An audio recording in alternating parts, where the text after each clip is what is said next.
And we're live. Hello, everybody. Welcome to episode 23 of History's Greatest Idiots, the show in which we give you stories from recent human past of great mistakes and gigantic cock-ups and give you lessons that you can learn. So hopefully you don't repeat those same mistakes again. But who are we kidding? We're humans. Mistakes are fun. And we just love making them consistently, usually the same ones, over and over again in a constant loop of disappointment. It's ridiculous. Anyway, that took a turn. Yeah, that got dark. Oh, you know what? I haven't even started my audio. I should probably do that. I did. I did do mine for a change. How about that? I can't believe I forgot about that. That's typical of me. Anyway, I'll work it in post. It's fine. Anyway, joining me as ever is my amazing co-host, Derek. Derek, how has your week been? Yeah, it's Christmas time. Are you gearing up for the Christmas time thing? Yeah. I still haven't put up my decorations. I'm a bit of a late bloomer when it comes to getting into the season. But sure. Yeah, I think the older you get, like if you're in full-time employment at a certain age, it's very difficult to get into the Christmas spirit because you just don't have the time to be brought into that world, especially when we're in lockdown or like we might be working from home or whatever it is. You're not surrounded by the culture of Christmas quite so much.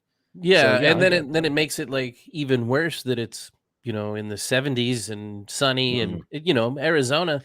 It does not feel like Christmas when it's Christmas time because it feels like every other time of the year. I get that.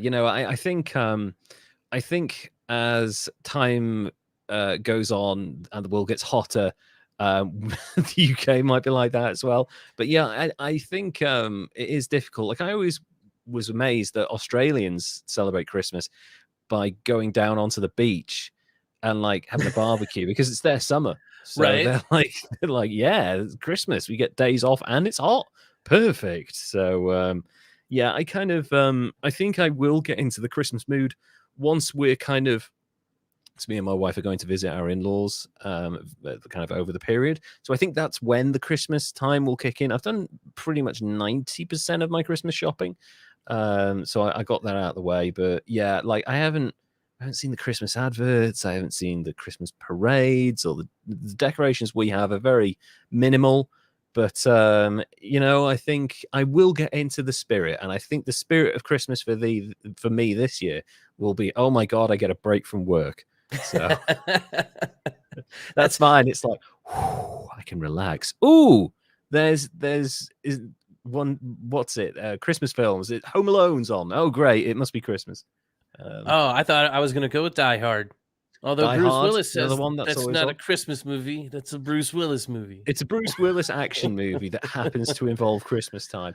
A bit like the Harry Potter films are considered Christmas films because they were released at Christmas time, and some of them feature Christmas celebrations. I don't know. But also, another thing, a feature of the UK is every Christmas we seem to get Chitty Chitty Bang Bang, which is not a Christmas film, but it's always on at Christmas. Like, I don't get it. Dick Van Dyke in a flying car. How is this Christmassy? I mean, I'm not complaining. Yeah. It's one of the coolest guys on the planet. But yeah, it's like, I don't get it. I don't understand why we get that at Christmas. Anyway, Christmas out of the way. I'm sure the celebrations will go on. Derek, can you tell us who your idiot this episode is, please? Okay, so we got a request. Our homie Joel reached out on Instagram to say what's up and then dropped this gem right on me. And it's totally up my request. Nice. Yeah, it's totally up my alley too, because it's baseball. Oh, I'm very excited. I have a soft spot for baseball. I've never seen a game, but I've always wanted to attend an American baseball game. I don't know why. There's something about that really appeals to me. So they're loads of fun, so I could see why it would. It's had like a strange history as well, and it's had a lot of controversy and scandals and all kinds of different stories throughout the year. Right now, the owners are doing a lockout, which is like the opposite of a strike. Okay. So one season back from the weird COVID season and the shortening where no fans were in the stands and there was like cardboard cutouts. Now we're questioning whether or not we're going to have baseball going into next spring. That's sad. But anyway, it's kind of like they're taking writing from like professional wrestling with the scandals and crazy stuff that's going on. People are running people over in DUIs and then locking out. And Pete Rose bet on himself. You know that one? Love that one. There was sorry, I just want to interrupt. Bobby the Brain Heenan, wrestling manager, was inducted into the WWE Hall of Fame one year. It was a really good year. I think it was 2004 or something like that. Anyway, it was the year a bunch of people got inducted, like Hulk Hogan and Jesse Ventura. And the celebrity inductee that year was Pete Rose. Nice. Yeah, because he'd been at 3 successive WrestleManias where Kane had battered him. And it was like a running joke. One year he came in as a chicken and attacked Kane and then got the head taken off. It's like, oh, it's Pete Rose again. But Bobby the Brain Heenan, it was a really emotional induction for him because even though he was a heel manager for his entire career, Bobby Heenan, like the fans loved him. They loved to boo Bobby Heenan because he was so good at rallying up. He was very funny. And he just beaten cancer at that point. He'd beaten throat cancer. So it was a really good feel-good story. And he's giving this speech, and Bobby Heenan was such a good talker. And even though he had like surgery on his throat and like his jaw was a bit messed up from all of the treatment and stuff, he gave this amazing speech. And at one of the moments where he was talking about wrestling, he randomly dropped in. He said, "Oh, I do feel like an idiot because, you know, I bet on wrestling." And Pete Rose just went, "Oh God." Like that. It was just a subtle jab at Pete Rose on a stage in front of thousands of people. Pete Rose was not too happy about it at all. So. Well, see, and that's the thing, is because he's probably never going to make it into the Baseball Hall of Fame just because he was removed for betting. And I mean, it sucks because you bet on yourself. You know, it's not like he was doing anything other than being really confident. I know, yeah. And actually, you know, if you look at his overall statistics, like I understand betting scandals are bad and stuff, but he definitely deserves to be in the Hall of Fame. You know, with all his achievements, my God. Yeah. Just for the fact that he looked 50 for 30 years is amazing. That is always a good time. But so outside of the Pete Rose scandal, there was another time that a lot of people remember, and that's the steroid era for baseball. Yes. I remember that. That was around my time. It was a great time. I mean, 60 home runs a year. It really got the fans back into baseball after the strike back in '94. Yeah. And the home runs were exciting. They were. Yeah. The people involved in them were huge stars like Sammy Sosa and what was his name? McGwire. McGwire, yeah, who I think kind of essentially grassed everyone up eventually, just like told the world what was going on. And yeah, there's no way you couldn't tell that they weren't on roids though, because they were fucking huge. Oh, yeah. Well, and he wasn't that huge until he met the gentleman that I'm going to talk about today. Oh. Who may have been a reason for that. And the guy that I have today is Jose Canseco. Oh, yes. I love this guy. He's the other half of Mark McGwire and the Bash brothers. That's right, yeah. Oh, my God. I can't wait for this. I know some of the stories, but, oh, man. I didn't know all of the stories. And I was like, oh my God, it's like one of his soccer guys. Yeah, exactly. He was born in July 2nd, 1964 in Havana, Cuba. Oh. His father, Jose Sr., was his father was Jose Sr., his mother was Barbara Canseco, and he has a twin brother, Ozzy Canseco, who is also a major league player, but not as big of a name.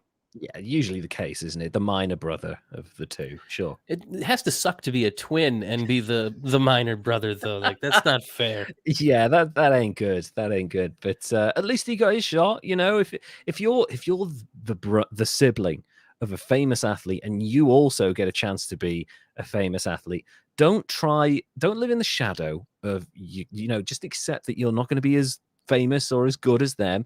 Just make your living, get out peacefully, because you'll probably have a quieter life than they will. That's for sure. Well, and he did, because I don't even know if he was involved in the juicing scandal. They didn't get into it, so it worked out. But with us broadcasting on LinkedIn this time, well, how are they with all of my my cursing and poor language? We'll soon find out. All right. Let's just go for it. Yeah, it's. I'm sure they're fine. There's plenty of memes on there that are quite questionable anyway. But yeah, let's carry on and let's see. At the moment, we're still up. So thank you, LinkedIn, for not blocking us. But yeah. So he's born in Havana, and I don't know if you know this, but Fidel Castro became kind of a thing there in 1959. Yeah, slightly. Yeah, there was a little thing that happened in Cuba around that time.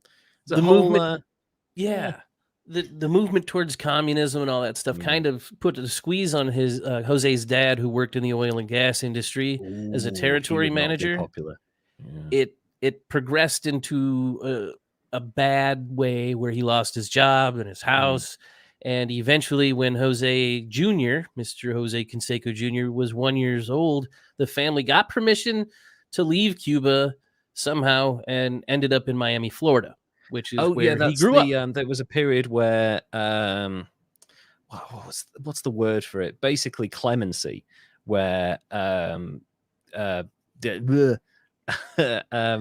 the leader of Cuba, God, you just mentioned his name. Fidel Castro. Yes. Yeah, it was like, I will give everyone like a period of time, you can leave, and there will be no repercussions. And he was good to his word for once. So everyone kind of left and ended up in Miami and various other parts of the country as well. Yeah, there was a mass exodus of people. And that's what happened. Jose Canseco and his family took off, ended up in Miami in 1965, where he grew up and developed a love for baseball.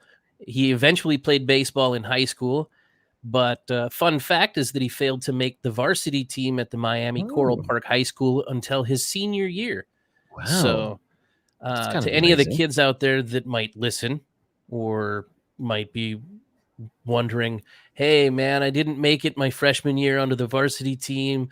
I'm never going to make it. He didn't make the varsity team till his senior year, and he ended up being a professional baseball player. So there you go. Absolutely. Yeah. There are plenty of people out there who are late blooming athletes. You know, there's loads of stories of the people who come to the sport or prominence in the sport quite late compared to other people. And there's also plenty of other stories of people who are recruited at a ridiculously young age and never make anything of themselves. One of the greatest examples I can think of in American soccer is Freddie Adew, who was like signed professionally at, I think, 14 or something crazy like that. And everyone was like, this guy is the next world football star. He's the next Pele. And like he ended up playing like at the back end of like the Turkish third division or something like that by the age of 25 or something like that. So it does happen and it doesn't happen. So don't give up on your dreams. You never know. You might make it. But that said, he was the most valuable player on the junior varsity team his junior year. And then he was also the most valuable player on the varsity team that following year when he did make it to senior year. Nice. When he graduated in 1982, he was drafted in the 15th round of the 1982 Major League Baseball draft by the Oakland Athletics, which is where I actually started to really like Mark McGwire when he came to the team. But I'll get to that. Canseco started the 1985 season with the Class A, AA Huntsville Stars, but finished up the season as a late September call-up for the Oakland Athletics after becoming known as Parkway Jose because he hit really, really long home runs. There was 25 in the first half of the season, and they ended up landing near Memorial Parkway outside of the Joe Davis Stadium where he played minor league ball. So that caught the attention. Yeah, I bet it did. Jesus. He ended up making his major league debut on September 2nd, where he struck out in his one and only at-bat against the Baltimore Orioles. Okay. He did get his first hit in September, just a few days later on the 7th off of Ron Guidry of the New York Yankees. Ooh, he got a hit off the Yankees. Wow, that's a pretty good start to your career. Jeez. By 1986, he established himself and played his first full season as the starting left fielder for the Athletics. Nice. And by the All-Star break, he was leading the American League in home runs with 23, and he was leading them in runs batted in with 78. Wow. So he got selected as a backup outfielder for the All-Star game in the first full season he played baseball. So he's taken off like a rocket. Yeah, that's a hell of a rookie year, really. In 1987, Mark McGwire showed up and joined Jose Canseco on the Athletics and was like, "Hey, what's up, dude?" and hit 49 home runs and was named the American League Rookie of the Year. So some competition started. Oh, but that's good. Like, if you have healthy competition inside a team, that can generally lead that team to like absolute heights, like amazing levels. Which it does, because Jose keeps up with him, and he's hitting 31 home runs to his 49. Jesus. But he's also crushing it with 113 runs batted in, just killing it. Yeah. But he missed a few games here and there. Together, when you're a big baseball star. Well, he tended to be a little bit injury prone throughout his career, but I think it's just because maybe too much muscle growing too fast. I don't know how that works. Anyway, Jose Canseco and Mark McGwire became known as the Bash Brothers because they were just crushing home runs and bashing the ball. Yes. Makes literal sense. Yes. The two of them went on to put up really big numbers and then won the World Series in 1989. Nice. Jose kind of had some ups and downs, had some injured seasons on that path, but by February 10th, 1989, things get bad for him, and he's arrested in Florida for reckless driving and allegedly leading an officer on a 15-mile chase. Oh dear, that's not a good start. He ended up being found guilty for that, and he was only fined $500. What? For a 15-mile police chase? Maybe it was really slow. I don't know. Yeah, maybe it was OJ slow. Maybe that's what it was. Holy shit. Did he get a fine for that? Do you know? I don't know if anything happened with that. I think it was just just the other stuff. Yeah, just like, I mean, nothing happened to OJ around that time. So I don't know. I don't think he ever, because he had a really good legal team, didn't he? So I don't think anything happened with him. But can you imagine if anybody else led the cops on a 15-mile chase? They would pile that on. Yeah. Yeah. God damn right. So he gets off with that $500 fine, and then April rolls around, and he's like, watch this, and gets arrested in California for carrying a loaded semi-automatic pistol in his car. Why? And they take him in. He's released on bail, and he pled no contest, and that kind of all went away. It just went away. Just walking around the streets with a semi-automatic weapon, and nothing happens of it. Jesus. So in the 1990s, they started to get weirder. That happened in April of 89. So I guess he just gets to chill for the rest of the year. And, well, a couple of years, because in 1992, he gets more serious charges when he's charged with aggravated battery for ramming his Porsche into a BMW that was driven by his then estranged wife, Esther Canseco, after they got an argument or some sort of verbal altercation. So you might say by February 13th, 1992, it was possible that he was on steroids and that was some sort of roid rage incident. Sounds like it, yeah. But I don't know. On March 19th, 1992, just a little while later, he pleads guilty to the aggravated assault charges and had to go through counseling and do some community service. He's gotten away with a lot at this point. The problem is that we're, as we found with the Joey Bartons of this world, and now it seems Jose Canseco, if you don't give people a bit of a wake-up call, like after a couple of these things, they kind of escalate quite quickly from there, don't they? That's not good. Yeah, well, I think maybe they tried to give him a wake-up call after he had a little slap on the wrists. Okay. Because in August of 1992, in the middle of a game, while Jose Canseco was on the on-deck circle, the Oakland Athletics traded him to the Texas Rangers for some pitchers and some cash. In the middle of the game? Yep.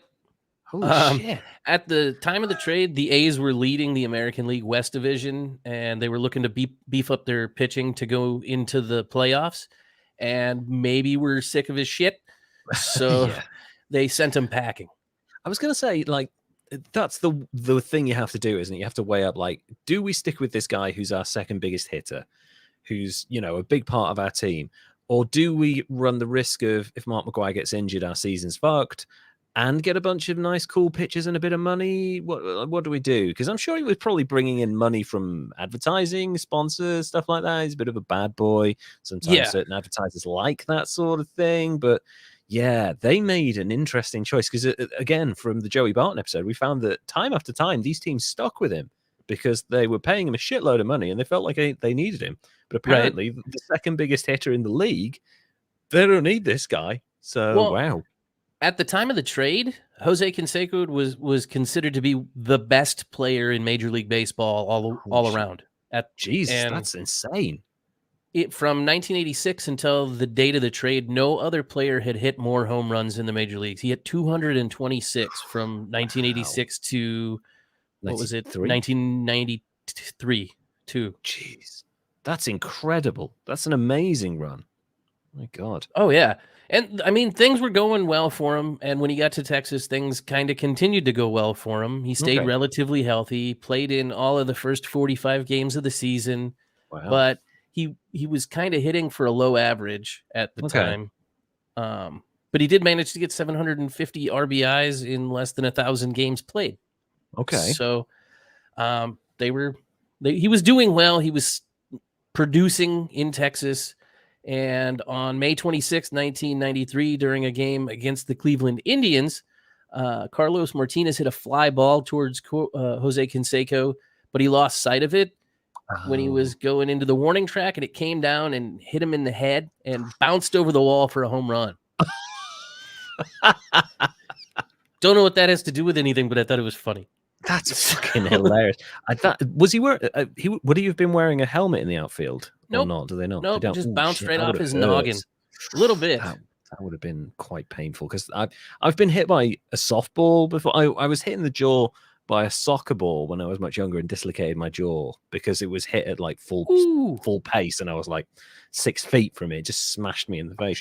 But I can't imagine like a baseball on top of your head would be a particularly pleasant experience. No, it hurts a little bit. It hurts less getting hit in the face by a fly ball that's coming down than it does getting hit by one that's coming off the bat, like when you're in the infield. Oh yeah, because they're flying then. Yeah, that's like 100+ miles an hour. So yeah, that makes sense.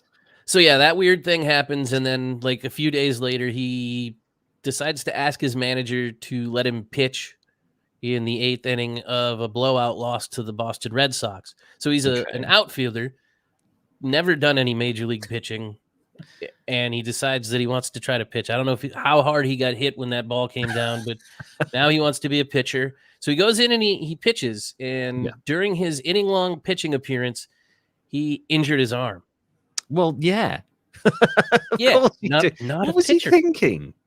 I don't know, but he ended up out of the lineup from May 31st to June 10th, and then he came back and played 15 games, but the arm discomfort kept flaring up, so he was kind of shut down and ended up having to have Tommy John surgery where he ended up missing the rest of the season. Yeah, that's your season done at that point, isn't it? That's terrible. And that's when the 1994 strike hit. So it's like, oh crap, is he going to get to play baseball again? He's been playing for a while. He's still young, but I mean, you have a big injury like that, and then you miss all that time. 10-year vet at this point, more or less. So yeah, that's going to hurt your career. So what would he? So I guess would he have been signed in his when he was drafted in 85? He would have been like, I guess 19, 20, something like that, maybe 21. He got drafted right out of high school, so okay, so 18. Probably 18. So he would have been So he would have been like 28. Most people at that point in the late 80s, early 90s, you can look to get a career into your mid 30s, I guess. So that's not too bad. We're not getting like the Brett Favre's kind of going well into their 40s, all these miraculous athletes. That was incredibly rare. But yeah, he's probably got a few years left in him. He just needs to be careful and not do stupid shit like pitch again. What the hell was he thinking? Yeah. Well, when he came back, though, the fans weren't really there for him now. But he returned to his former status as a power hitter, and baseball started to notice him again. And they were like, damn, that's how we're going to get the fans back. We're gonna start getting these power hitters and have home run contests where Sammy Sosa and Mark McGwire are battling to beat the home run record. And on April 20th of 1994-5, he hit his 250th home run of his career, which made him the 16th player ever to reach that total before the age of 30. So that's incredible. That's how old he was. He was 29. Jesus, that's kind of amazing, because baseball has got a very long and storied history, one of the older sports in American history, and to have that many players, and he was only the 16th in its history, that's kind of incredible. My God. Well, it's 16th in history to hit 250 home runs before he turned 30. That's amazing. That's absolutely amazing. It's good stuff. He's putting up good numbers. He's breaking all kinds of records. And he seems to have calmed down a little bit. Well, we'll see. I mean, he's doing his part to bring the fans back and being high energy. And, he needed something to help him stand out.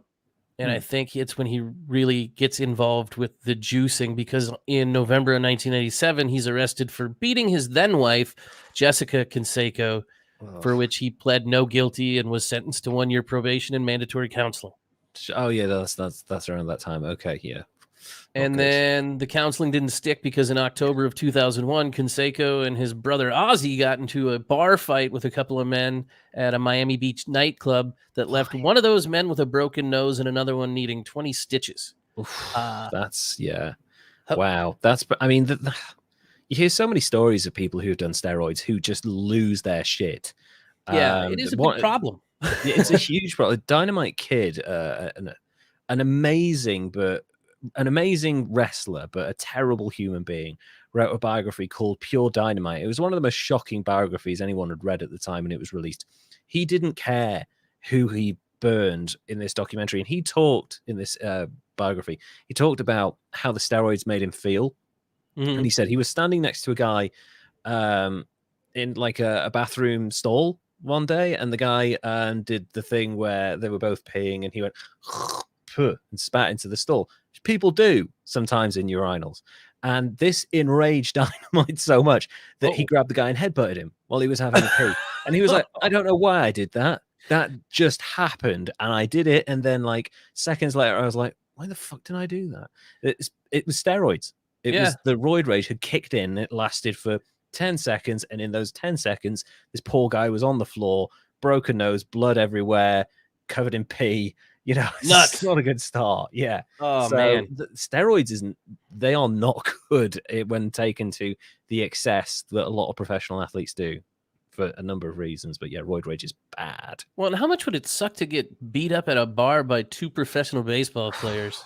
Because they're already going to be big and good athletes. Exactly. And like, you are never living that shit down. Like, anytime you go out with anyone who was there, that's the first thing they mention on the night out, and that's your night ruined. So... Yeah. Well, anyway, him and his brother got probation and community service again. Fucking hell. I don't know why it is I don't know. If I were to get into a bar fight, I'd get like 7 years. Exactly. Like anybody else breaks someone's nose and causes 20 stitches, you're getting ABH, GBH, whatever it might be. You're looking at a considerable stretch of prison time. But for some reason, celebrities just get the most ridiculously lenient. They must have incredible attorneys. I swear to God. It's got to be part of it. And I mean, at least it gives us good stories, Yeah, it does. It does. Bam, bam, bam. Following his retirement in May of 2002, he started talking about how he might have been blackballed from the major leagues and announced that he was writing a tell-all book about his baseball career, which highlighted the increased usage of anabolic steroids in baseball. Yeah, I remember this. In March 2003, Canseco missed a court appearance, and the judge revoked his probation. Oops. And he got 2 years under house arrest, and then 3 more years.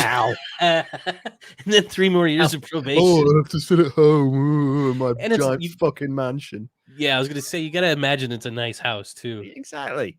And can you go out in your yard with house arrest? Because he probably had acreage within the perimeter of your property you can use. What happens if you got like 800 acres? You're pretty much set then. You are free, my friend. Obviously, with 2003, before home deliveries over the internet were a major thing, but I doubt he was in harsh circumstances, really, was he? Compared to people who were actually in prison for 2 years. So somehow during his 2 years of house arrest in June of 2003, he was arrested at home for the probation violation and tested positive for steroids. So he's not leaving his house. Still taking them? I don't know. Maybe he's going to make a comeback. Off. Yeah. Maybe. Well, you do them in cycles though, so you're not like always on them anyway. Yeah, and I know that one of the ways. So I know Brock Lesnar, when he made his unofficial UFC comeback at UFC 200 to fight, oh God, what was his name? Mark something or other. He was popped afterwards because he was under contract to WWE at the time, but he was loaned to the UFC for their 200th pay-per-view celebration thing. He was popped afterwards for taking an estrogen drug, which was used to kind of reduce the effects when you're coming off testosterone. And if you look at the UFC 200 weigh-ins, he's definitely roided out of his fucking brain. So yeah, I guess like people have to do it in cycles, and then maybe you have to taper off so that you don't end up with enlarged internal organs and die of early heart failure and issues like that. But yeah, I mean, yeah, all the bad stuff that comes with the little boost that they give you. Yeah, why the fuck would you still be doing steroids after you've retired? It's just stupid. Anyway, carry on, please. Well, so after testing positive for steroids after he retired and while on probation, he spends a month in jail, which I'm pretty sure gave him time to work on his book, because in 2005, the book came out called Juiced: Wild Times, Rampant Roids, Smash Hits, and How Baseball Got Big, which is a hell of a long name. It is, but that name, Juiced, I remember that name. That was, even though I wasn't a massive baseball fan, you're aware, because America's culture is spread across the world. We're aware of things like that happen that we may not have a huge influence in. But when this broke, the name of that book, it was everywhere, and it was shocking. So, yeah, Jesus. Well, in that book, he admitted to using anabolic steroids and then went on to name drop just a ton of other players that had used them also, which is kind of a dick move. Yeah. Or maybe it's a whistleblower. I don't know. Well, I mean, usually whistleblowers are kind of hidden. Not doing it also? Yeah, also not doing it typically, but also they are private and their identities are kept hidden for the most part, I think, unless they choose to waive their right to anonymity. But yeah, there's no way. He's doing it for his book sales. He came out and then just dropped all these names and was a dick to his teammates. And Mark McGwire was one of the ones officially totally named. And that kind of sucked for him because he had beaten the home run record, hit over 61. And now it's kind of like, well, he was roided out while he did it. That's not cool. Yeah. He also named Rafael Palmeiro, Jason Giambi, Ivan Rodriguez, Juan Gonzalez, all as fellow steroid users that he admitted he injected himself. What? So he knew that they were using. He also claimed that up to 85% of the major league players took steroids. Yeah. But the figure's been disputed by a ton of people that are in the game. Okay. My son's pitching coach for his high school team was a teammate of Barry Bonds, who was another person tied up with juicing, and he actually testified on that congressional thing. Holy shit. So that's kind of a neat thing to look at and some stories to hear. Anyway, most of the players that were named in the book initially denied the steroid use. Of course they did. But Giambi admitted it in his testimony before the grand jury. Jason Giambi was quite a big name at the time, and his idiot brother, Jeremy.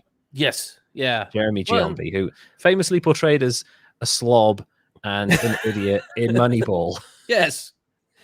Also for the Oakland Athletics. Yes, they've got a problem. Maybe. Yeah.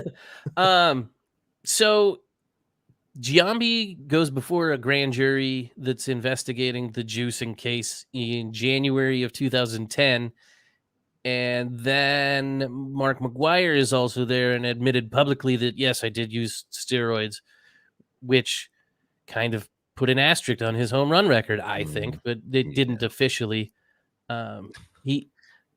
Let's see, October 10th, 2008, Jose Canseco gets into some more issues where he's detained by immigration officials at the border in San Diego because he tried to bring across a fertility drug from Mexico. What? He said that the drug was to help with his hormone replacement therapy that he needed because of his steroid use, which makes sense, but he's coming across with unprescribed juice. There are other ways of getting hormone replacement therapy than going across the border and getting a dodgy substance. That sounds like a bullshit excuse to me. It happens a lot, actually, in this area. Sure. I mean, our healthcare system being what it is, a lot of elderly folks go on down to Mexico and pick up their meds. Yeah, makes sense. In 2008, he pled guilty at a federal court for that charge and was sentenced to 12-month unsupervised probation. So basically, go wander off. Yeah, off you go. And he wandered over to the A&E network where they did a documentary on Jose Canseco called Jose Canseco, The Last Shot, which chronicles his attempts to end his steroid use, which appeared to be ongoing. And in it, he also says that he regrets writing his tell-all book and naming his former teammates. Okay. And but he doesn't regret the money. He probably not, but he's bummed out because they're not letting him participate in any Major League Baseball affiliated programs. That makes sense, yeah. And he tried to reach out to his former Bash brother Mark McGwire and other teammates. They all just kind of blew him off. Yeah, and weren't giving him. I'm not surprised. Yeah. And then he started doing some other weird shit.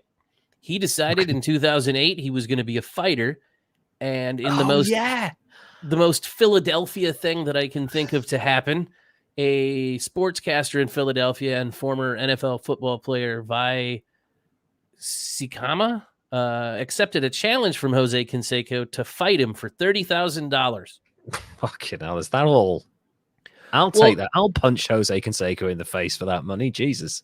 Well, Canseco claims to have earned his black belt in Kung Fu and Taekwondo. Yeah, whatever, buddy. But that former NFL player was also a Golden Gloves boxer that fought along with Sugar Ray Leonard in them. And the fight takes place on July 12th in Atlantic City. The 5'9" Sikahima knocked out the 6'4" Jose Canseco in the first round. Of course he did. Just Jose Canseco, you can say you got all the black belts in the world, but if you are in there with someone who is a legitimately trained boxer or wrestler or whatever it is, they are going to beat you into the soil very quickly. My God. You know who you might have a chance against? Who's that? A radio personality and former child actor Danny Bonaducci, because that's who he fought next. Yes. He was a nutcase. Danny Bonaducci is out of his tree, completely fucking insane. So a cool thing happens on January 24th, 2009. Nutjob Danny Bonaducci meets up with Nutjob Jose Canseco, and they get into the ring and decide to fight out a 3-round, what do you call that? Not a sanctioned bout, but like exhibition match. Yeah, that's what I was looking for. Yeah, and it ended in a draw.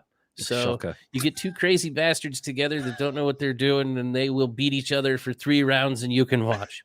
Yeah, it's like opposing insane magnets. Just like no one's going to give, but nothing's going to happen. Yeah. Did I mention that he says that he holds black belts in karate and taekwondo, and now he starts saying he did Muay Thai, and he's an expert with nunchucks? And, right, so he's Steven Seagal now. Holy shit. And he enters into some mixed martial arts in his debut with Dream 9 on May 26, 2009, where he fights his first MMA fight against a 7'2" kickboxer named Hong Man Choi as part of the Dream Super Hulk tournament. He lost the fight after slipping and tapping out to Choi's ground and pound. So he slipped and then got beat up. Or he got knocked out, fell down, and then got beat up. Yeah. But I mean, he's channeling his rage, I guess. Yeah, that's one thing. At least I know Hong Man Choi was Brock Lesnar's first ever opponent in MMA. And Brock kind of took the guy down in about 10 seconds and then just pounded on him with his fucking laptop-sized fists until he tapped out. And that fight lasted all of about maybe 30 seconds. You can see it online. Hongman Choi is a big motherfucker. Dude, that's huge.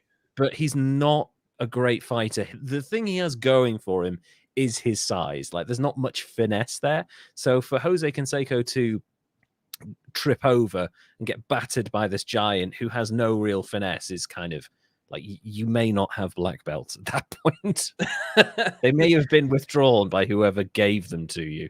Yeah, give me those back. You don't have those anymore. You're not good enough. On November 6, 2009, he gets into another celebrity boxing fight in Springfield, Massachusetts, and he loses to Todd Polton, who's a celebrity of some sorts. I have no idea who he is, but he beat Jose Canseco's ass too. So in 2010, he decides he's going to do something good and starts speaking out about performance-enhancing drugs, and he gets some coverage from ESPN and other news outlets, and he's telling baseball's youth, don't even try them, and they don't even work that well. The evidence to the contrary, Jose. Well, but he's got a story to tell you why they don't work that well. He's quoted as saying, these kids don't need steroids to become players. We overemphasize the steroids and not the athletic ability and skills of these people. We're taking away the hard work the athlete puts in and saying that he became great just because of steroids. Let me give you an example, Dick. I have an identical twin brother, Ozzy. He's the closest thing to me genetically, and in my prime, I was a super athlete. My twin brother used the same chemicals of me, did the same workouts and the same nutrition, and he didn't make it big. What? That's a perfect example of why giving steroids is you're giving them too much credit. Steroids are great. It just wouldn't. If they were great, they would have made him a superstar. He's basically said his brother sucks, even though he used steroids. So he threw him under the bus too, while he's trying to do something good. Okay. Couple of things. First of all, fucking awful thing to do to your identical twin brother, and also he's your identical twin brother. So if you're saying that, oh, steroids, they didn't help him, but they helped, and they didn't make any difference to him. I'm better than him because I'm genetic. He has the same fucking genetics that you do. So of course steroids helped you, you fucking idiots. But he's saying his brother used steroids too, and they didn't help him. That's bullshit. I'm sorry. I don't think. I mean, okay, maybe early on, you can make the argument that maybe someone early on was like, this kid is special. We are going to give him really good coaching. He's going to have mentoring. He's going to learn from the best. We're going to give him the best techniques. And maybe his brother was like, didn't get that. Maybe that's the difference. But you can't argue that someone who is literally your genetic mirror didn't get, you can't say that you were a better athlete than them purely based on genetics when they have the exact same setup that you do. It doesn't work that way. He said, steroids aren't great. I'm great. Damn it. Fuck off. No, sorry. Yes, you are great, but you're maybe 50% great, and the rest of the greatness is the roids. Yeah, and you're a dick. Yeah. On May 22nd, 2013, he undoes all of the goodness that he does because he's named as a suspect in a rape allegation in Las Vegas. He actually broke that news himself on Twitter and immediately denied the allegations and posted pictures and defamatory information about his accuser. What is wrong with you? You fucking idiot. Gets charged with rape and then just drags her on Twitter. He broke the story. What's wrong with you? I've heard of getting ahead of a story, but that's like burning. That's the Streisand effect right there, straight away. Yeah, he skipped go and turned himself in, and then talked all kinds of trash on his accuser. So that was pretty neat. On June 7th, he was cleared of any wrongdoing following an investigation because he was never charged. Right. But he did get shot when he got involved in that, because in October of 2014, he accidentally shot himself in his left hand when one of his fingers accidentally squeezed the trigger while he was attempting to clean his gun. And it went off and shot him in the hand. Shot him in the hand. Yep, he shot himself in the hand. Okay. That at first I thought this was, well, first of all, I laughed. And then my second reaction was, oh, was this like, is he covering up for an attempted suicide? Is that what this is? But no, he probably is just an idiot and doesn't know proper gun safety. Holy shit. Yep. So did he blow off his own finger? He blew a big hole in his hand and had to do some surgery, but he was able to recover full use of his hand after a few surgeries. That's amazing. That whoever that surgeon is, give them a Nobel Prize, because you have a hole blown in your hand, your fucking coalacer is gone. So I'm amazed that he got use of his hand. Holy shit. Did you just stick your finger through it though? You're like, hey, look, oh, the adrenaline's wearing off. Ah! Sort of thing, yeah. Also in 2014, he went back to Oakland Coliseum for the first time in nearly 13 years to take part in a reunion ceremony celebrating the 25th anniversary of their 1989 World Series win. Okay, that's cool. Yeah, that's good for him to be about. I mean, okay, he's a bit tainted, but you've got to honor stuff like that. That's a major achievement for the Oakland A's. My God. Mark McGwire didn't show up, though. He didn't come to the event, mainly because he thinks Jose's a rat, or because he was busy being a manager. I don't know. I think that he just doesn't like the guy. Yeah, that's probably it, to be honest. Kind of a sad winding down. Jose Canseco opened up his own car wash in Las Vegas, Nevada on October 26th, 2019, where he signs autographs every Wednesday. Okay. I mean, I hope he's doing all right for money. I assume he is. Most recently, he decided he was going to get back into fighting, and he fought Billy Football from Barstool Sports in a boxing match on February 5th of 2021, where he was again knocked out in the first round. Oh, Jose, stop, man, before you get fucking brain damage. Jesus. So, yeah, that's Jose Canseco. He's signing autographs and getting his ass kicked all over the place. Oh, my God. You know, it's funny because when I heard that, first of all, Jose Canseco, I am aware of this man. He is an idiot. There's no two ways about it. Like, his reputation precedes him in every single way. I knew some of that. I didn't know all of that. And it kind of like a lot of the earlier stuff, you can be like, you can somewhat excuse it as like, he's a troubled young man. Never maybe had the support he needed. Maybe never had the help he needed. It was the 80s. People didn't always get the support they needed back then, and the 90s and stuff like that. But after a while, like, the stupid shit just mounts up further and further. Also, one thing I want to point out, one story that I remember about Jose Canseco. Back when I was in university, I had a lot of spare time on my hands, because everybody does in university when, you know, and I didn't drink. So, you know, I had a lot of spare time on my hands. So I used to listen. I was obsessed with Futurama, watched it constantly. And I also used to watch the director's commentaries, because they were really entertaining. Some of the voiceover actors and people in there are really, really funny. So listening to them is like comedy in itself. It's like an early form of a podcast, really. And I decided to listen to Simpsons commentary afterwards as well, because I thought they'd be just as funny. They're not, because the Simpsons writers are fucking dull as dishwater a lot of the time. But one episode in particular was really, really funny. And it was the All-Star Baseball Springfield Softball League, where Mr. Burns hires a team of ringers, and they're all Major League Baseball teams, and all of a sudden they've all got jobs in the power plan, and, you know, they all meet different weird ends. I think Jose Canseco himself falls into the Twilight Zone while he's out taking pictures or some stupid shit like that. And I was listening to the director's commentary, and on that episode, someone who I was actually talking to at the time, the co-creator of Futurama and one of the previous writers on The Simpsons, David X. Cohen, was on the commentary track. And he was saying all of these guys, they all came in over like a 3-day period to record their lines. And while, you know, that he's like, they're not actors, they were all really lovely people. They posed for pictures with the staff who were fans. They signed autographs. They'd join us for meals and stuff on breaks. And they were all really good. They were all great, apart from one guy. I won't tell you who they are, but their name rhymes with Mankeiko. So like, it wasn't subtle.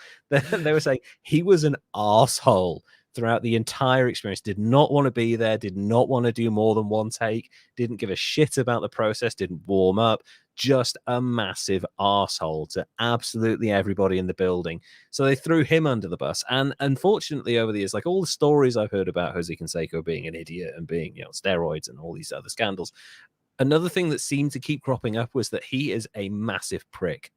Yeah. So it seems on brand. Yeah. Yeah. So Jose Canseco, what is there left to say about this man? A really classic high-profile idiot there. Thank you for choosing that, because I think we would have eventually got round to him, because he's almost more famous for his lunacy than he is for his glittering baseball career at this point. Right. And he had a huge career, like you were saying. Like, he was one of the greatest of his era in a way. To be featured, to be immortalized on The Simpsons is one thing, but to then be remembered as this guy who was keeping up with Barry Bonds and all this stuff, with Mark McGuire even, it's really, really kind of amazing. But as far as like, I really do hope he's stopped now, because that's like, the guy's got to be in his 50s, 60s, something like that at this point. Yeah, he's 64. He got here in 65, graduated in 89. Yeah. Yeah, he's dude. Could you imagine shooting steroids still into your 50s and 60s? That's fucking madness. That, like, the amount of people that have keeled over from heart attacks in their 40s who were big juicers, and like these East German, former USSR shot putters, these female shot putters who were on so many different steroids, and that when they retired, they would actually transition into the opposite sex, because they were just all muscle, and they were on so much in the way of testosterone that they would transition into men, because they've been on it for so long. Yeah, that's a lot of hormones to be doing for like 20 years of your athletic career. That will change your body, basically. So Jose Canseco, I mean, he did some terrible things, let's not get this wrong, but I love the stories that surround this guy. Like, real stupidity. Who shoots themselves in the fucking hand? Running his BMW or his Porsche into his BMW. What an asshole. I want either one of those. Stop running into shit with it. I know. just for the stories alone. The fact that he's still, he's fighting in his 60s. I've got to go with a 90 on Jose Canseco. Yeah. Wow. He does not learn. And okay, he's never killed anyone that we know of, and he's been accused of some stuff allegedly, and it's never panned out. But like, just the consistent level of moronness is just beautiful to witness. And it's like, a lot of it's quite comical as well, because it's like, he was an asshole and he's getting his comeuppance, so it's okay to sort of laugh about it a little bit. It's dark humor. So yeah, Jose Canseco, full on 90. I'm happy with that, because outstanding. Jesus Christ, what an arsehole. Now, in a bit of a twist, now we have done something similar to this in the past. When we covered the former CEO chairman CEO of Shell, Tony, I can't remember his last name, and his response to the oil disaster in the Gulf, Gulf, and the complete PR disaster that he created and sent the stock prices plummeting. We kind of questioned whether he should be the idiot, or whether BP, I shouldn't say Shell, sorry, it was BP, whether they should be the real idiots. Now, at the time we questioned it, I think we went with Tony on that one. However, this time, I'm pretty certain that the idiot is the company involved. Okay.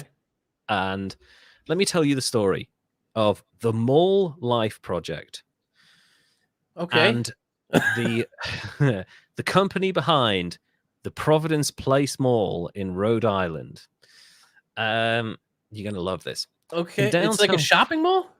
Yeah, it's a giant shopping mall. Now, I should have written down. There's an article out there that I cribbed a lot of this off. I'm really sorry. I've forgotten to write it down. I will probably put it in the notes of this when I do eventually find it. A lot of credit to that article, as well as a few other sources. I've cribbed a lot of the story from this, but a mall is about to go into our Hall of Fame. All right. So let me tell you. In downtown Providence, Rhode Island, there's a large and prominent plot of land that sits on the bank of the Pawtucket River. I got it right. Holy shit. Nice. Yeah. In 1838, it was the home of the Rhode Island State Prison. Later, the land housed the continuing education campus for the University of Rhode Island. After that came the dirt parking lot of Ray's Park and Lock, which... Oh, nice. Yeah, names like that make me want to go back to America, because like whenever I think of like Americana, I think of like shops that are called like Ray's Original Pizza, or like that sort of name. That's like classic Americana to me, and that makes me want to go right the way back and just have holidays in small towns just to see stuff like that.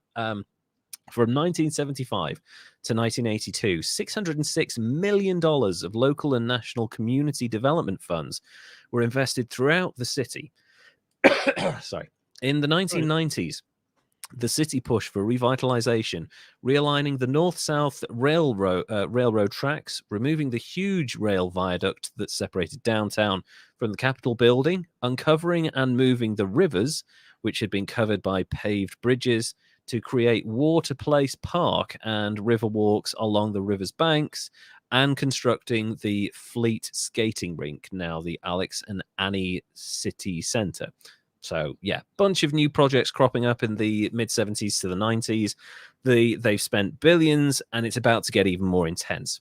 Okay. In an even more grand effort to revitalize the city, the Providence Place Mall was opened in 1999 at a cost of $500 million to build. Holy crap. That is bad timing on that, too. 1999. Yeah, that's the one of the first major recessions around that time. So close to like the end of malls being a thing here, too. I know. That's like this might be the last great mall ever built at this point. Yeah, holy shit.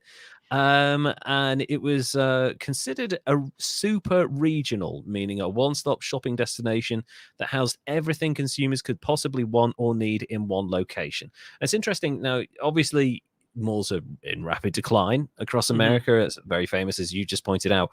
In this country, when we think of, we have malls. We have, every town has a little mall, usually in the city center. It might be inside somewhere.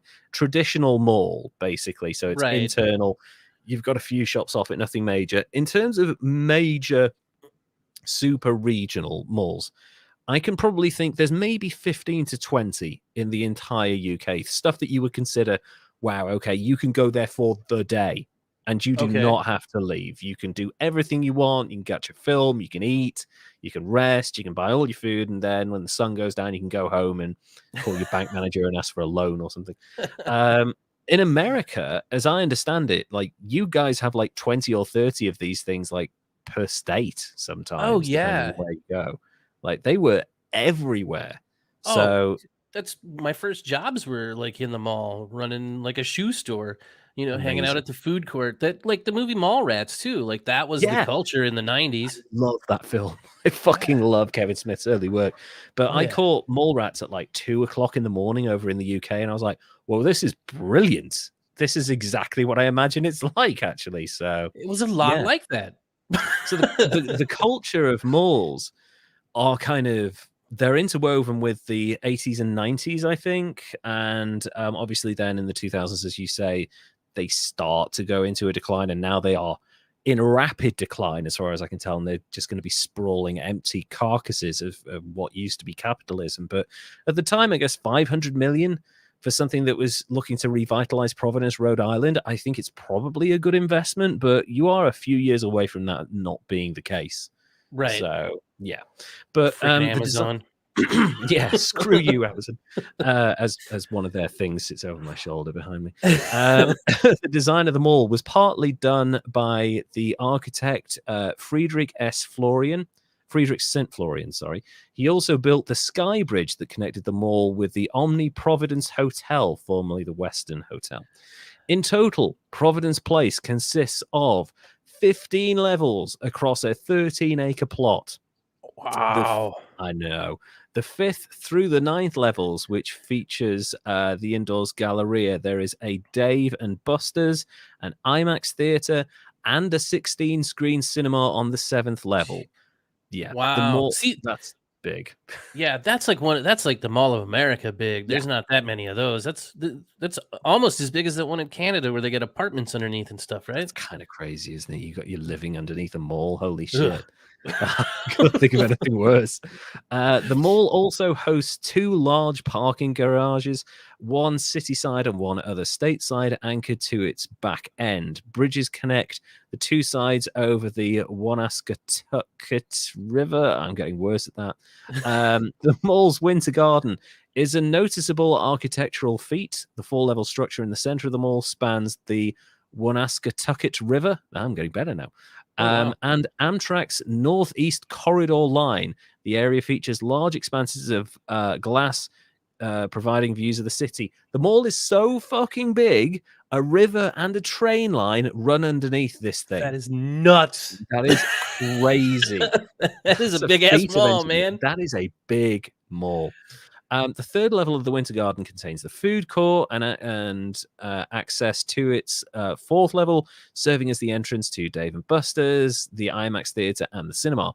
Although not directly connected to the mall, Amtrak's Providence Station is located approximately 200 yards east of the mall, providing Acela Express and Northeast Regional services to Boston, New York City, and Washington, D.C. Really smart move building it where they did, because you've got people coming into Providence and you're like, oh, what is there to do? Holy shit, what is that fucking enormous monolith over there? But unfortunately, not as much thought went into the actual design of the place as you might think, despite its sprawling level. We'll get into that in a second. Okay.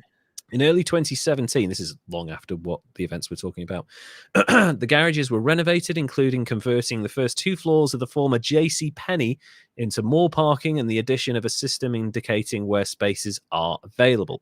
So that's the information about the mall. It sounds like your typical giant white whale of an investment, really. It sounds impressive, right? It sounds normal. It seems like a really good idea, a good solid use of money. I mean, it's a draw. It's bringing people in, and it's got its own transportation system bringing people in too. Absolutely. It sounds like, you see, the thing is, I don't like spending a huge amount of time in malls in general, but I kind of like, there's a word in French called to flâner or flâner, which is to walk without purpose. You're just walking to take stuff in. Right. And I kind of like doing that in malls. I don't know why. I feel like the atmosphere and the stuff, it's kind of a bit different. Like, you don't really get that anywhere else. And, I don't mind doing that and hanging out there. Like, it's a good place to catch a film, maybe have something to eat, stuff like that. I don't mind spending a couple of hours in a mall. That's fine. I wouldn't do it all day because my fucking legs would be exhausted. And I'd rather do that in a mountain, I'd rather do that somewhere pretty. Yeah. However, this is where the design twist comes in, and despite it being a gigantic 13-acre mall, they fucked up big time, and you're about to hear how that comes into play to the actual story. Artist Michael Townsend lived nearby when the mall was going up. At first, Townsend had an open mind about the project. He was cautiously optimistic that it could bring more people and business to the neighborhood, which is obviously a good thing. If you're a local artist, there's more opportunities for you there, right? Mm-hmm. Townsend used to go on daily runs very early in the morning, and one of his running routes took him past the construction site, and he watched as the building slowly took shape. There was one particular part of the building that kept catching his eye. Amidst all the bustle of construction, there seemed to be a spot where nothing was going on. There were 2 giant walls. Let me put them like that. 2 giant walls which almost touched, but not quite. Townsend remembered thinking to himself, why isn't that just one wall? Why would you build 2 walls with enough space to squeeze through them? The narrow canyon between the walls led to a seemingly unused space that was a couple of stories high, but didn't quite seem to be storage or parking space. So it's just a giant void in just this empty building. Space. Just a huge empty space that, granted, there's I think it was a 2-foot gap. I've seen pictures of this, and I highly recommend you go and have a look at this afterwards, because there's videos and pictures of this whole thing. There's like a 2-foot gap, which, if you're looking at it from the right angle, you can kind of see all the way in. But if you're just passing it, you're like, oh, okay, whatever. You don't really notice it because it's kind of dark at the other end. Anyway, Townsend wasn't sure what the space was doing there. All he knew was that the result was kind of an accidental room in the guts of the building that only existed by virtue of the intentionally designed rooms around it. There we go. 4 years later, a second group of developers, encouraged by the success of the Providence Place, set their sights on Townsend's neighborhood. He lived in a historic mill district with several other artists in a building called Fort Thunder. Fort Thunder was a warehouse on the second floor of a pre-Civil War former textile factory in Olneyville district of Providence, Rhode Island. From 1995 through 2001, the space was used as a venue for underground music and events, as well as being a living and working space for the artists. Fort Thunder was started by Matt Brinkman and Brian Chippendale, who were the space's original residents, along with Rob Coggeshall and Freddie Jones. The thing that strikes me about this, why would you demolish a pre-Civil War building? I don't know. That's kind of crazy. Like, it's wouldn't you? What they do. It's really sad. Like, in this country, we have this thing called listed status. So a lot of buildings are either grade 2 listed or historic listed, and you can't, like, if you're grade 2 listed, you can't change the exterior of the thing, but you can do what you want to the interior. If it's listed as a historic building, you basically can't do shit to it other than put central heating and water into it. So that building ain't going nowhere, and you have to preserve it. Like, if you live there, your house is historic and you have to look after it. It is part of history and it is to be revered. The fact that this building, why wouldn't you keep the facade and repurpose the inside? If people are living and working there, surely that means that people can live there. Just turn them into interesting apartments with the old facade on there. Loads of people would love to live in a building like that, right? No. Yeah, no. Makes sense. You want to make it look architecturally interesting, don't demolish a pre-Civil War building. That's terrible. That's what we do here. We tear stuff down and build new. That's really sad. Fort Thunder was known for its colorful posters promoting shows posted on walls around Providence. At various times, they hosted costumed wrestling and Halloween mazes. The group of artists, I'd love to go to a wrestling show in a place like that. That would be amazing. The group of artists who lived there and worked there also sometimes referred to it as Fort Thunder. There we go. Bit of a mess, doesn't it? Since the closure of Fort Thunder in 2001, former residents and friends of Fort Thunder have received acclaim in many areas, particularly in the genres of noise rock. Never heard of that. Alternative comics and contemporary art. Members of Force Field, a collaborative project started at Fort Thunder, had their artwork included in the 2002 Whitney Biennial, whatever that is. I don't know. That's a word I don't know. That's a word I don't know either.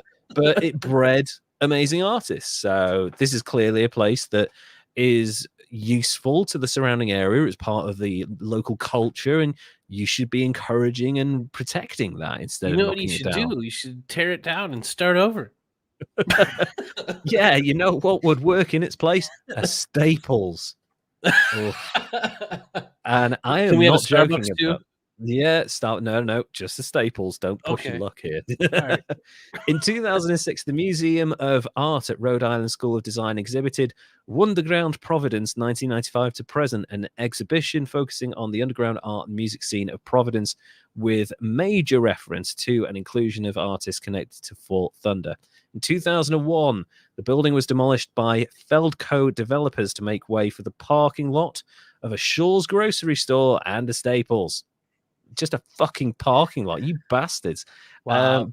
Both of which closed soon after they opened. Capitalism embracing karma there. Fuck you, Staples. Oh.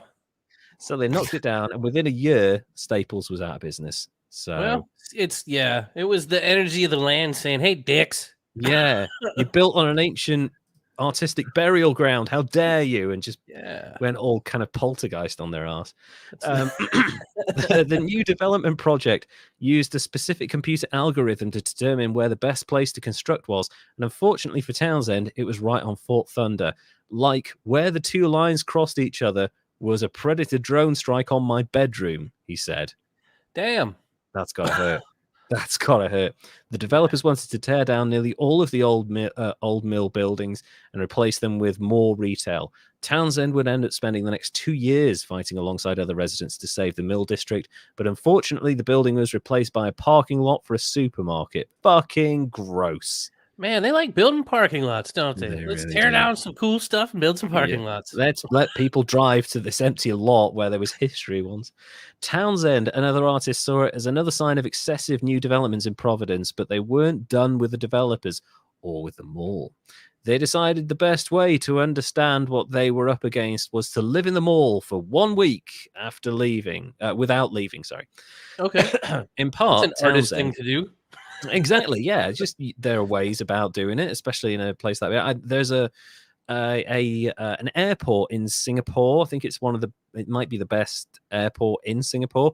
There was a guy who was just, and I know we've had this with Terminal and other films like that. There was a guy who spent like weeks just walking around the place and sleeping in various spots, and nobody saw him, nobody kicked him out because the building was so big they couldn't keep track of him. So he just lived there rent free for a week. In part, Townsend and his displaced friends wanted to do something to reclaim their sense of agency, to assert that spaces like the mall could belong just as much to them as to the developers. In order to do this, they would need to find a space in the mall where they could hide themselves away, an area that was not a store, nor a parking lot, nor a storage area. What they needed was that accidental room that Townsend had spotted years ago. Brilliant. Amazing. When he got there and took his friends with him, Townsend discovered that the long, dark canyon formed by the two walls was still accessible from the ground. The entrance was hard to see at a glance, but it had never been sealed off. What the fuck? This place is barely finished. Good job. That's amazing. You found a hidden room. It only gets better. This is the most amazing part. The room was tall and narrow, filled with the byproducts of the mall's construction 6 years earlier. Things like disused or discarded 2x4s, screws, and plastic zip ties that hadn't been worth removing. The room had basically been forgotten. It was big, Townsend remembers. It was a big space that served no other purpose. It wasn't a storefront and it wasn't a stairwell. It was just big. As far as luck goes, finding a large, hidden, watertight space with building materials already scattered around, that's kind of amazing. Oh yeah. You wouldn't you? You find this place, you find all this stuff, you're like, I kind of have to do this. I think they have to. Amazing. When Townsend showed the rest of the group what he'd found, their ideas about the scheme started changing. I bet they fucking did. The initial plan had been to spend only a week in the mall, but now they were sitting on a 700 square foot of underutilized space. And actually, given that it's 2 stories, you know, 1,500, well, sorry, terrible maths, 1,500, yeah, you can double that, 1,500 square foot, because you can build a mezzanine level or another floor. Yeah. 700 foot underutilized space. Given the opportunity, they asked themselves, what would a developer do? Demolish the whole fucking thing and cackle while doing it is probably the answer. Parking lot, yes. We can fit 3 or 4 cars here. Townsend and his friends decided to turn this unused space into their own personal condo. The new plan wasn't just to live in the mall for just a week. It was now simply to live in the mall, days at a time, using the room as an apartment. Seems legit. And now I'm excited to see how this works. This is absolutely amazing. Townsend and his friends got to clearing the debris from the space. They filled their backpacks with dirt and grime and carried it out of the mall. And for every backpack full of debris they took out, they'd bring in a backpack full of something useful in. So, like, you know, building materials and tools and stuff like that. They hauled in gallon jugs of water for drinking and cleaning, clamp lights and extension cords for illumination, which they plugged into the mall's internal power source. They even built cinder block wall to hide the space from anyone who might venture into the cavernous little complex for various other potential entrances. So it's like there's this one main entrance that very few people can see, but there are other ones that are more open, and if you kind of wander down corridor after corridor, you eventually end up there. So they built walls, so everyone's like, oh, this is where I stop, right? Okay, whatever. anything that they could buy from the mall to decorate, they would, with a few exceptions. They brought in their own couch, God bless you, and it's an awesome little couch. And get this, a China hutch in broad daylight. They just moved in a couch and a China hut to the mall. A giant couch and a China hut. So, okay, the way you get in, so the walls that kind of have the gap in them like that, they are right next to the river, and they're kind of outdoors, essentially. Okay. So the entrance is outdoors. But there are hundreds of people walking past there at any time, right? So you are still within the boundaries of the mall, but the actual entrance to the thing is outside. It just happens that once you get into that space, you've basically got free access to the mall. So that's nuts. Crazy part. I know. So there are hundreds of people walking along this riverside, and they are walking past with a china cabinet and a couch. I have to say, it's brilliant, because if the ebb and flow of people worked in their favor, because the mall becomes a living organism with like daily activities of people getting to work, whatever. You see stuff at night when there's no one around, and you see 5 people walking around with a china cabinet. You're like, there's something fucking funny going on here, But if someone's doing that in broad daylight, or a couch, or like a china cabinet, you're like, oh, they've just parked a long way from the shop, or like they've gone to pick it up and they haven't arranged it. You come up with excuses in your mind. You're like, oh, that's unusual, but it's daylight. They're probably not doing anything shifty, because like, who does shit like that in the day, and that's exactly what they were counting on. Amazing. The friends would sometimes live in their secret room for several weeks in a row. At the emotional rubble of Fort Thunder, they'd found a new refuge, sort of a magical hideout. It was both thrilling and strangely exciting. Strangely relaxing, even, sorry. The mall's developers had inadvertently provided a refuge for the world that they were busy developing over the top of. Inside, there were no plans for supermarkets or parking lots or retail space. It was a perch from which inside Townsend and his friends could observe the world without being in it or being threatened by new developments. They were completely safe in the bowels of this capitalist juggernaut, basically. That's so neat that they just randomly found like a space that didn't exist. Yeah. I can't express it fully in pictures, but you have to see the pictures of this place, because to get into it, so you get in, and they were very clever about it. They kept it very subtle. It still looked like a disused garbage thing. But then there's like this ladder that goes up to like a little door, 1 story up, and then you go in there, and it is a full apartment with sofas and couches and beds and a hot plate, kettles, water everywhere, clothes everywhere. There's beds. There's like they've got a PlayStation and a TV. That's in nuts. There. That is insane. It's heated. It's got electricity. It's got running water, and they're not paying a penny in rent. Brilliant. So, amazing. When they were enjoying their secret apartment, they enjoyed the mall, not as shoppers, but as residents. Thanks to its late night movie theater, the mall almost never closed. Sometimes they would just roam the building with no goal in mind, observing its many moods. Apparently, what they do is they sneak into the movie theater's bathrooms, because they were showing films like at midnight and stuff like that. So they'd sneak into the bathrooms when the films were on. So like a big action blockbuster that's going on for several hours, they would go into the toilets when there was nobody there, on like a level lower down or higher up or whatever it is. And they would basically like have a shave, they'd brush their teeth, and then they'd have like a complete wash in the sink. So they're having essentially a sponge shower in the sink. And then people are coming afterwards going, oh, why is there shaving foam everywhere? What the fuck's been going on? The guy's all mad every time he's going to clean the bathroom. It's like, he's like, thinks it's their house. Why has everybody been treating this like their home? Why is there beard hair everywhere? One day, they came back to the apartment only to discover that someone had kicked open the door and stolen the PlayStation along with several other personal items. The intruders had left behind silverware and the television, which seemed odd for a burglary. Townsend and his friends were spooked. They'd managed to hide the apartment for 4 years at this point. What? That's a lot longer than a week. They've been living there for 4 fucking years. but no, but now they knew someone knew about the room, and they could come back at any time. So they had to change things up. They decided that they'd only stay there at night when the chances of being caught were quite low, never during the day. They would also double down on another rule they'd had almost since the beginning, which is don't share it with anyone. Townsend, meanwhile, was hosting a visiting at the exact same time this happened, and they set the new rules out. Townsend was hosting a visiting artist from Hong Kong named Jaffa, and was driving her to the bus station on her way out of town. As they drove past the mall, though, he figured she would appreciate seeing the secret apartment. He was trying to bang her. Let's not hide this, you know. What harm could it do to show her?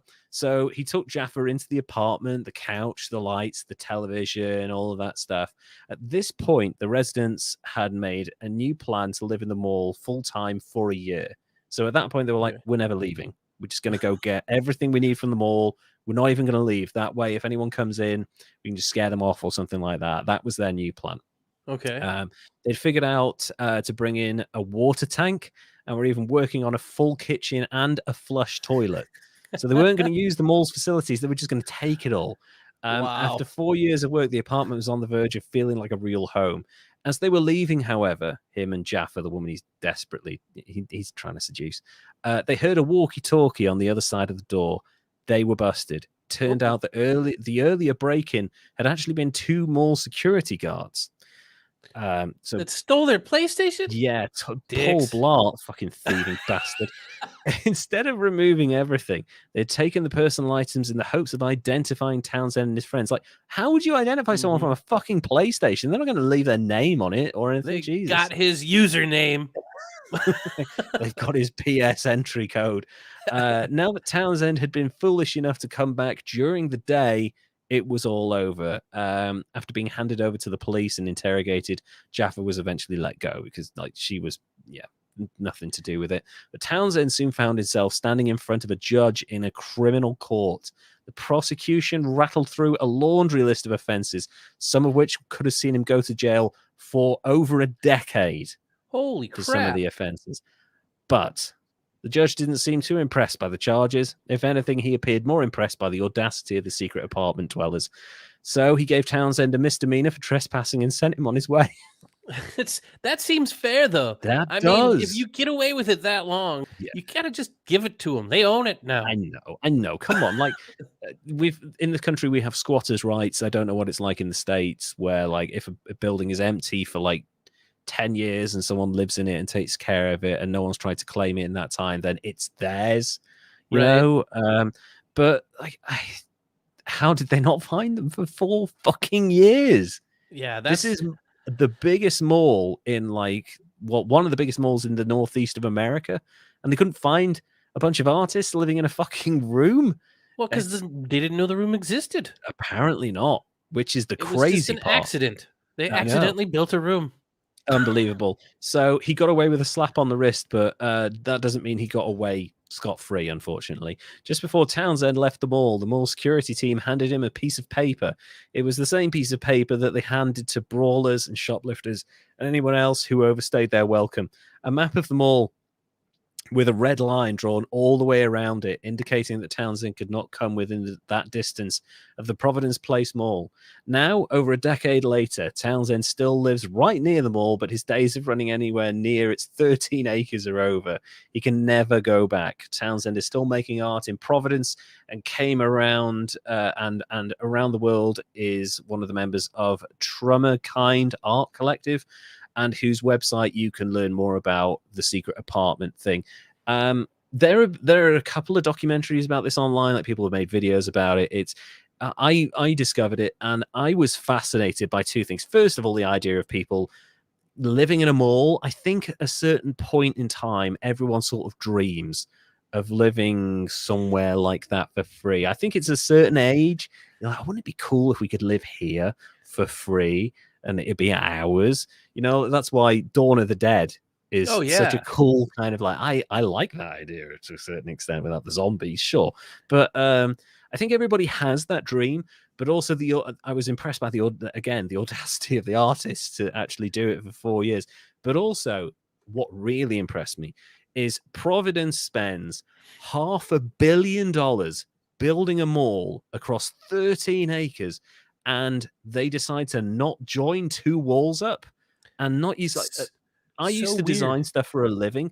You do not waste anything. Design is about making everything count and making it as efficient as possible. To have an empty 2-story space with 2 walls doing nothing is unbelievable. How the Providence people got that wrong is beyond me. And then they didn't notice this for nearly 5 years is just fucking insane. So I don't know how that happens. It's so crazy. So what do you make of the Providence Place Mall and the artists who live there without paying any rent or any bills for 4 years? Well, friggin' bravo to them. I know. Amazed. I'm impressed. Yeah. It's kind of a difficult one to score because this isn't like an obvious case of an idiot, but it was such an amazing story. I felt we had to cover it. And I do feel that it's a case of a company being so complacent that they haven't actually done proper checks, and they continue to not do those checks despite the fact there are people living in their mall. That's kind of mad. It really feels like nobody really knew it was there, and they just kind of like, oh, it's a weird little space. Like, I'm gonna have to take a look at pictures and watch some of these documentaries and whatnot. But please do.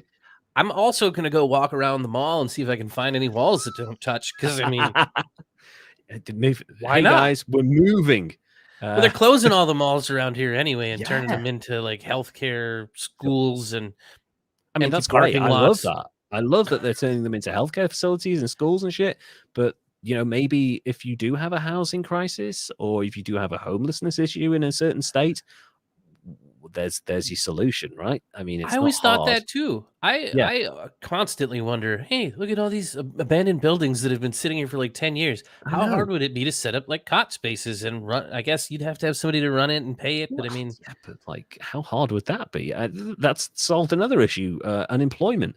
But like, I think that's a big debate going on in this country because obviously the UK is quite densely populated, except for parts of Scotland and Wales and stuff like that.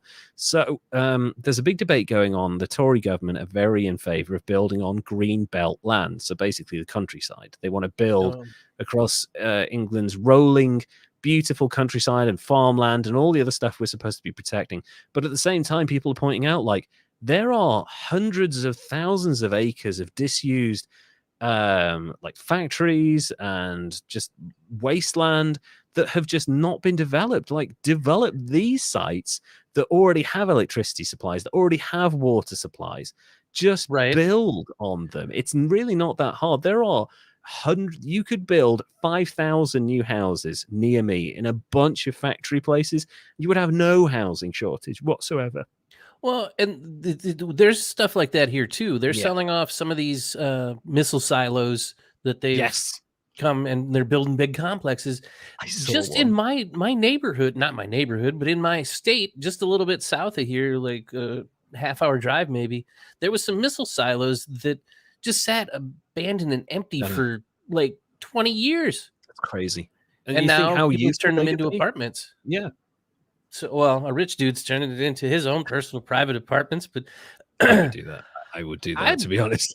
I look at that and I'm like, how did people not just wander across this and live here anyway? Like, they had rooms and bathrooms, because people worked there and lived there. Yeah, people would have to be on site for days at a time in case the Russians fucking flip the switch or something.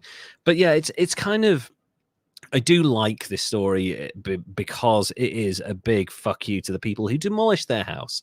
Right. Let's not hide the fact that this would not have happened had developers not got greedy and attacked essentially a very vital part of the city's cultural scene and turned it into a fucking parking lot for a building that shut within a year of its opening anyway. So they showed them. They really did, and lived in the mall, and just like fed off the kind of the profits and the mechanism of capitalism by living in this space that they didn't have to pay for. It is brilliant. I wanted to know your thoughts on the score. I mean, I'm not expecting a high score for this one, but I'm not sure how to score it. I know it's so difficult. It's such an amazing story that it kind of goes outside the realms of our podcast. I think it's more of a case of like greedy developments that on multiple fronts, like you knock down their home, so you fuck them to start with, and then you haven't finished your own fucking building because you're too busy trying to make money. That stuff like this happens. I mean, God knows. Thank God it was only artists that lived there. You know, imagine if like someone who was angry, someone who'd already written their manifesto, lived in this fucking place. Imagine if it was a domestic terrorist or something else, an extremist organization or whatever it might be, or a really radical church or some really horrible people. Imagine if they got in there, they would have caused havoc for years and no one would have found them. Well, I'm just thinking of the danger aspect on a smaller scale. Any women or other targets that might have been walking by there, easily dragged through the space into where nobody knows. Yes.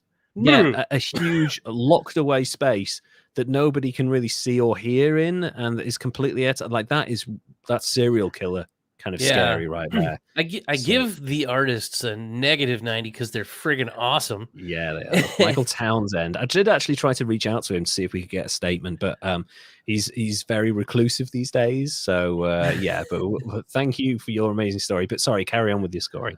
As far as the developers building something that was such a danger and weird and a waste of space, it was. Gosh, I don't know. I guess like a 75 probably. Sure. I'll absolutely take a 75. It's just like, think of what they could have done with that space, because it's right by the river, right? So you've got this lovely spot. Instead of like building 2 walls, and turn it into like a little mini park or a seating area, right? Like that, you know, a little just outdoor atrium type thing. Yeah, just like a little place you could even. I mean, if they wanted to, they could turn it into a little coffee shop. You know, it's right there. It's really not. I mean, they proved that they get running water and electricity to it. So yeah, just close the wall and turn it into a shop. Exactly. Fucking crazy. So yeah, that's the space. Honestly, I would recommend to anyone going to find out about the I can't remember what I called it at the start. It did actually have a name. It's got loads of different names, but if you type in Providence Mall, and it's called the Mall Life Project, I think, and Michael Townsend is the artist who lived there. There are a bunch of videos online. There's a bunch of pictures. There's a bunch of documents about it. I'd highly recommend reading about it because it is a fascinating story, and the kind of he's a bit of a hero, because I feel like a lot of us would like to have the bravery to do that to a certain extent. Yeah. But because we have other commitments, and you know, it's maybe afraid of breaking laws or whatever it might be, or the consequences, we tend not to do that. But actually, I doff my hat to you, sir. That is fucking amazing. So there we go. That is the story of Jose Canseco, possibly the biggest idiot in baseball history. I think that's fair to say. Can't think of too many other examles. Really? I mean, they're trying with, you know, cheating in baseball and banging trash cans and whatnot. But he's a long-time rat and idiot in baseball. No, not an idiot. That's a mean one. He's a clown. Baseball's clown. Jose Canseco, who honestly, I actually do hope he kind of settles down into old age gracefully to a certain extent. Like, just enjoy your golden years, mate. Just settle back into, you know, that part of your life and try and calm down, and maybe take these as lessons that you can learn, like I hope listeners do. But also, you know, the mall thing.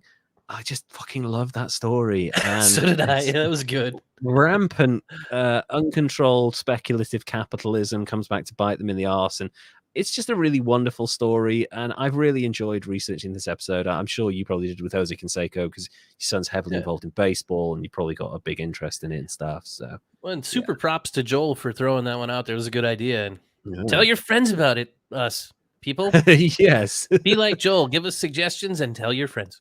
Please tell your friends, and if you'd like to reach out to us on social media, we have at History's Greatest Idiots on Instagram and at Greatest Idiots on Twitter. Also, if you go to patreon.com/History's Greatest Idiots, you can sign up and become our first ever patron, and you can pay us money and we will send you free stuff, and we'll also be really nice to you because we like our patrons. Please support us.